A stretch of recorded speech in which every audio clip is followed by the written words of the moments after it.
The Lady or the Tiger by Frank R. Stockton. In the very olden time, there lived a semi-barbaric king, whose ideas, though somewhat polished and sharpened by the progressiveness of distant Latin neighbors, were still large, florid, and untrammeled, as became the half of him which was barbaric.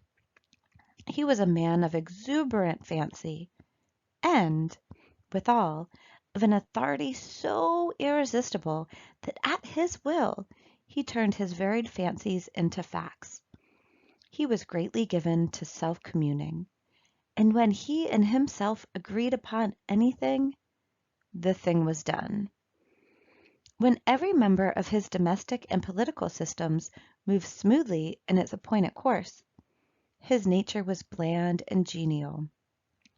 But whenever there was a little hitch, and some of his orbs got out of their orbits, he was blander and more genial still, for nothing pleased him so much as to make the crooked straight and crush down uneven places.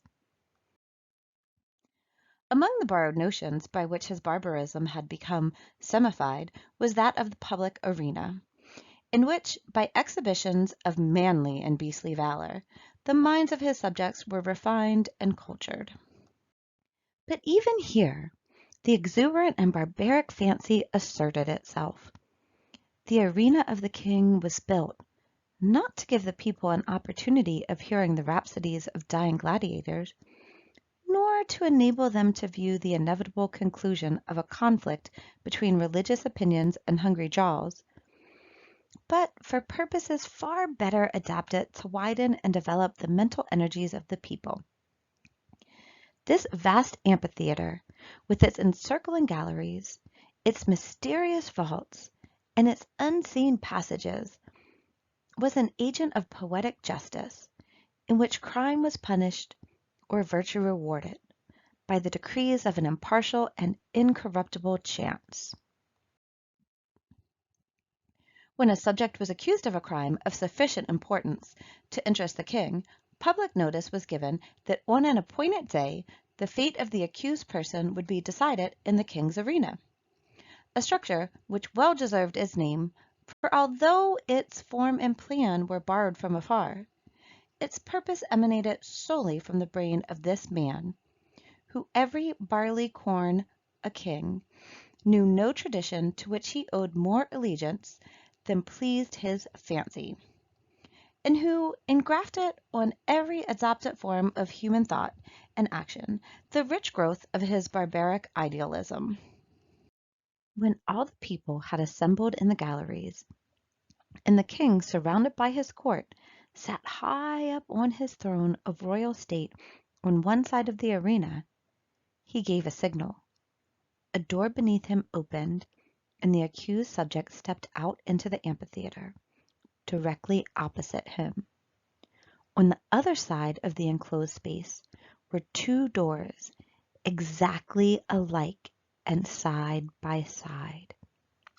It was the duty and the privilege of the person on trial to walk directly to these doors and open one of them. He could open either door he pleased. He was subject to no guidance or influence but that of the aforementioned impartial and incorruptible chance. If he opened the one, there came out of it a hungry tiger, the fiercest and most cruel that could be procured, which immediately sprang upon him and tore him to pieces as a punishment for his guilt.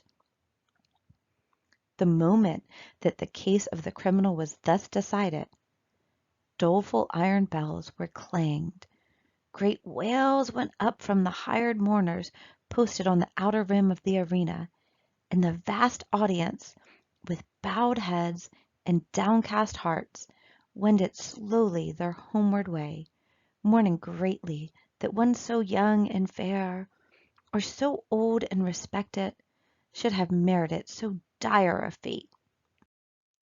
But if the accused person opened the other door, there came forth from it a lady, the most suitable to his years and station that his Majesty could select among his fair subjects. And to this lady he was immediately married, as a reward of his innocence. It mattered not that he might already possess a wife and family, or that his affections might be engaged upon an object of his own selection. The king allowed no such subordinate arrangements to interfere with his great scheme of retribution and reward. The exercises, as in the other instance, took place immediately, and in the arena. Another door opened beneath the king, and a priest, followed by a band of choristers and dancing maidens blowing joyous airs on golden horns and treading an epithalamic measure, advanced to where the pair stood, side by side, and the wedding was promptly and cheerily solemnized. Then the gay brass bells rang forth their merry peals, the people shouted glad hurrahs, and the innocent man, preceded by children strewing flowers on his path, led his bride to his home. This was the king's semi-barbaric method of administering justice. Its perfect fairness is obvious. The criminal could not know out of which door would come the lady. He opened either he pleased, without having the slightest idea whether, in the next instant, he was to be devoured or married. On some occasions the tiger came out of one door, and on some out of the other. The decisions of the tribunal were not only fair, they were positively determinate. The accused person was instantly punished if he found himself guilty, and if innocent, he was rewarded on the spot, whether he liked it or not. There was no escape from the judgments of the king's arena. The institution was a very popular one. When the people gathered together on one of the great trial days, they never knew whether they were to witness a bloody slaughter or a hilarious wedding. This element of uncertainty lent an interest to the occasion which it could not otherwise have attained. Thus the masses were entertained and pleased, and the thinking part of the community could bring no charge of unfairness against this plan. For did not the accused person have the whole matter in his own hands? This semi-barbaric king had a daughter as blooming as his most florid fancies, and with a soul as fervid and imperious as his own. As is usual in such cases, she was the apple of his eye, and was loved by him above all humanity. Among his courtiers was a young man of that fineness of blood and lowness of station common to the conventional heroes of romance who love royal maidens. This royal maiden was well satisfied with her lover, for he was handsome and brave to a degree unsurpassed in all this kingdom, and she loved him with an ardor that had enough of barbarism in it to make it exceedingly warm and strong. This love affair moved on happily for many months, until one day the king happened to discover its existence. He did not hesitate nor waver in regard to his duty in the premises. The youth was immediately cast into prison, and a day was appointed for his trial in the king's arena. This, of course, was an especially important occasion, and His Majesty, as well as all the people, was greatly interested in the workings and development of this trial. Never before had such a case occurred. Never before had a subject dared to love the daughter of the king, and after years such things became commonplace enough. But then they were in no slight degree novel and startling. The tiger cages of the kingdom were searched for the most savage and relentless beasts, from which the fiercest monster might be selected for the arena. and the ranks of maiden youth and beauty throughout the land were carefully surveyed by competent judges in order that the young man might have a fitting bride in case fate did not determine for him a different destiny. Of course, everybody knew that the deed with which the accused was charged had been done. He had loved the princess, and neither he, she, nor any one else thought of denying that fact. But the king would not think of allowing any fact of this kind to interfere with the workings of the tribunal, in which he took such great delight and satisfaction. No matter how the affair turned out, the youth would be disposed of, and the king would take an aesthetic pleasure in watching the course of events, which would determine whether or not the young man had done wrong in allowing himself to love the princess. The appointed day arrived. From far and near the people gathered and thronged the great galleries of the arena, and crowds unable to gain admittance massed themselves against its outside walls. The king and his court were in their places, opposite the twin doors, those fateful portals, so terrible in their similarity. All was ready. The signal was given. A door beneath the royal party opened, and the lover of the princess walked into the arena. Tall, beautiful, fair, his appearance was greeted with a low hum of admiration and anxiety. Half the audience had not known so grand a youth had lived among them. No wonder the princess loved him. What a terrible thing for him to be there. As the youth advanced into the arena, he turned, as the custom was, to bow to the king, but he did not think at all of that royal personage. His eyes were fixed upon the princess, who sat to the right of her father. Had it not been for the moiety of barbarism in her nature, it is probable that lady would not have been there. But her intense and fervid soul would not allow her to be absent on an occasion in which she was so terribly interested. From the moment that the decree had gone forth that her lover should decide his fate in the king's arena, she had thought of nothing, night or day, but this great event, and the various subjects connected with it. Possessed of more power, influence, and force of character than any one who had ever before been interested in such a case, she had done what no other person had done. She had possessed herself of the secret of the doors. She knew in which of the two rooms that lay behind those doors stood the cage of the tiger with its open front, and in which waited the lady.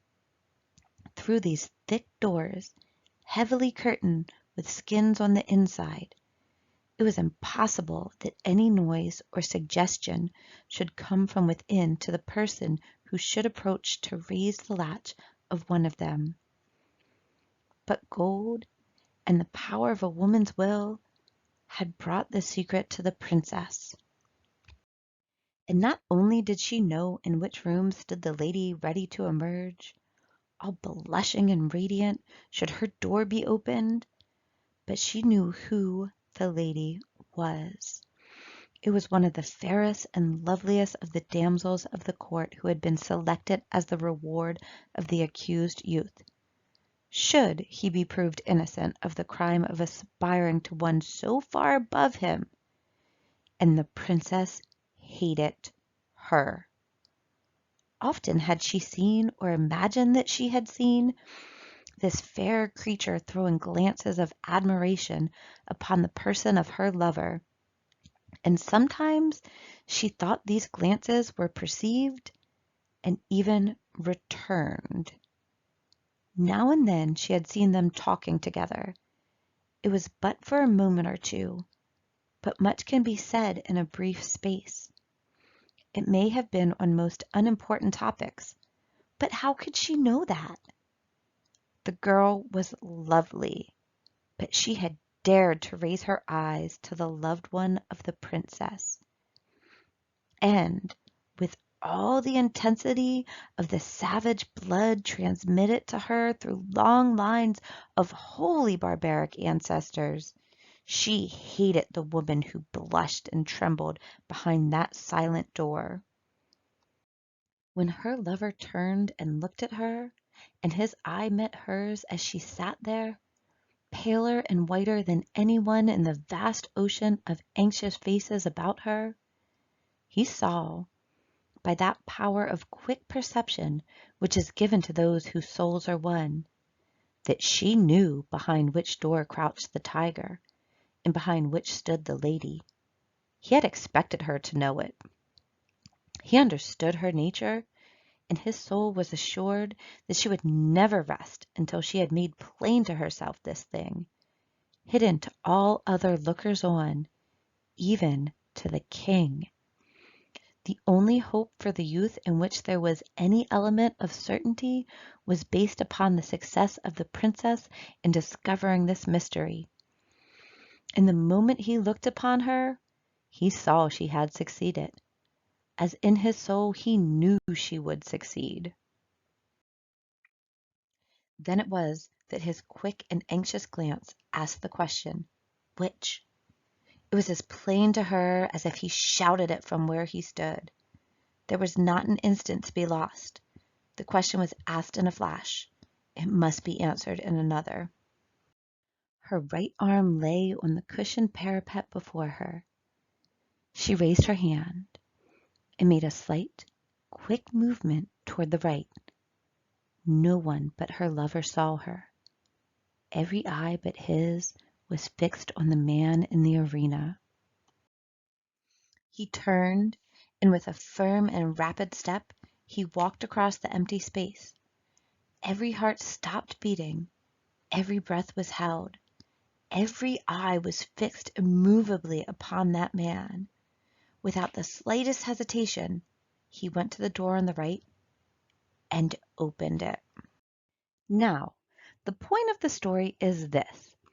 Did the tiger come out of that door, or did the lady? The more we reflect upon this question, the harder it is to answer. It involves a study of the human heart which leads us through devious mazes of passion, out of which it is difficult to find our way. Think of it, fair reader, not as if the decision of the question depended upon yourself, but upon that hot-blooded, semi-barbaric princess, her soul at a white heat beneath the combined fires of despair and jealousy. She had lost him, but who should have him? How often in her waking hours and in her dreams had she started in wild horror and covered her face with her hands as she thought of her lover opening the door on the other side of which waited the cruel fangs of the tiger. But how much oftener had she seen him at the other door? How in her grievous reveries had she gnashed her teeth and torn her hair when she saw his start of rapturous delight as he opened the door of the lady. How her soul had burned in agony when she had seen him rush to meet that woman, with her flushing cheek and sparkling eye of triumph. When she had seen him lead her forth, his whole frame kindled with the joy of recovered life. When she had heard the glad shouts from the multitude, and the wild ringing of the happy bells. When she had seen the priest, with his joyous followers, advance to the couple, and make them man and wife before her very eyes. And when she had seen them walk away together upon their path of flowers, followed by the tremendous shouts of the hilarious multitude, in which her one despairing shriek was lost and drowned. Would it not be better for him to die at once, and go to wait for her in the blessed regions of semi-barbaric futurity? And yet, that awful tiger, those shrieks, that blood! Her decision had been indicated in an instant, but it had been made after days and nights of anguished deliberation. She had known she would be asked. She had decided what she would answer, and without the slightest hesitation, she had moved her hand to the right. The question of her decision is one not to be lightly considered, and is not for me to presume to set myself up as the one person able to answer it. And so I leave it with all of you. Which came out of the open door? The lady or the tiger?